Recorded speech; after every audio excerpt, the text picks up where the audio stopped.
Start.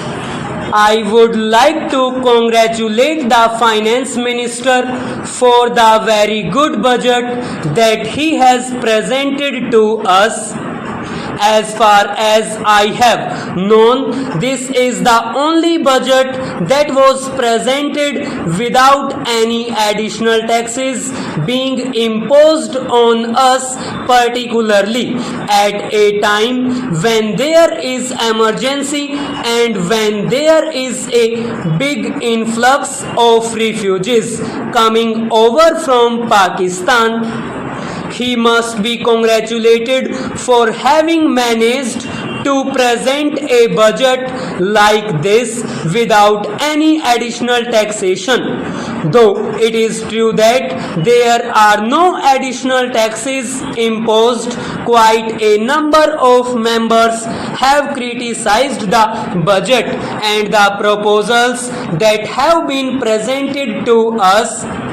It is natural because this is the only time when members can criticize the policies and the actions of the government. Anything can be taken up and discussed, and the whole administration of the government can be criticized at the time of the budget discussion.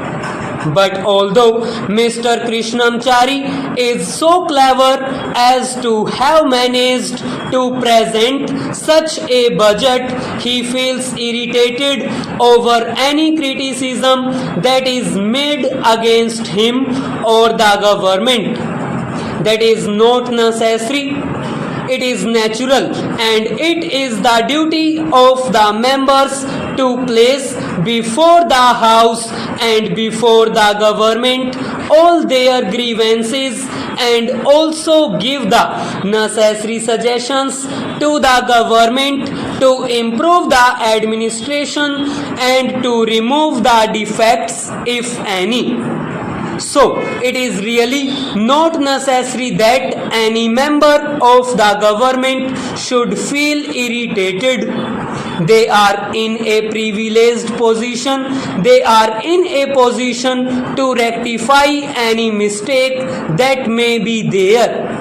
So, they must take this criticism in a sporting way and consider it an opportunity for them to know the mind of the public and welcome such a criticism. Now, for any country, the basic necessities are food, clothing, and shelter. The main criticism during this discussion was that some of the taxes that were imposed last time were not withdrawn. Generally, such a thing is not done.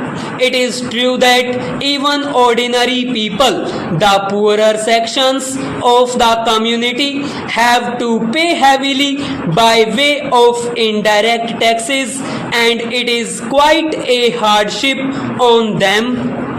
But the finance minister's defense was that even if these indirect taxes were withdrawn, not much benefit would go to the public because the business people would appropriate them in the form of profits and in many other ways.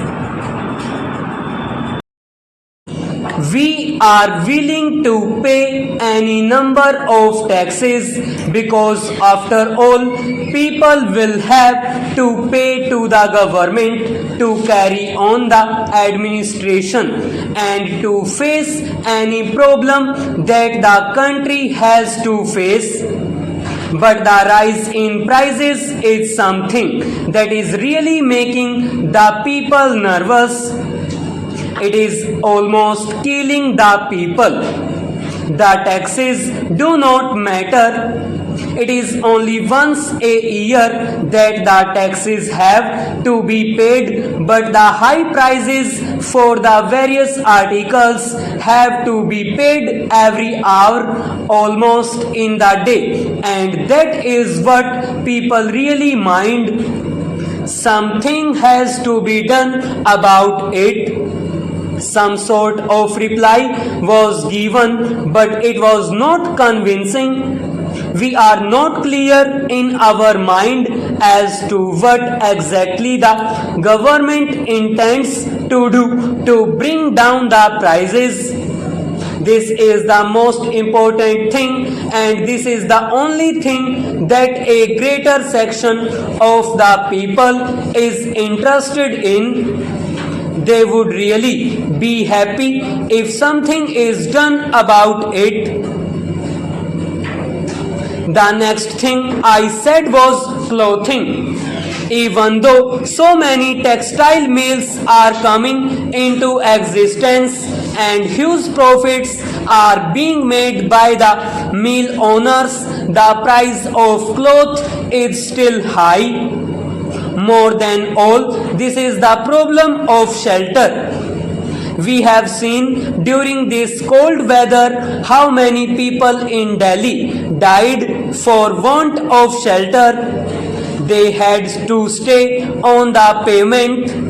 It is a graceful thing, it is a shameful thing that we have not been able to provide some sort of a minimum shelter, at least for everybody in our country.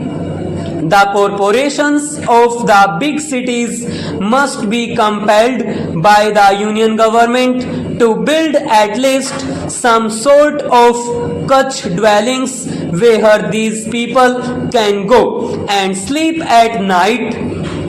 Some cheap structures can be put up.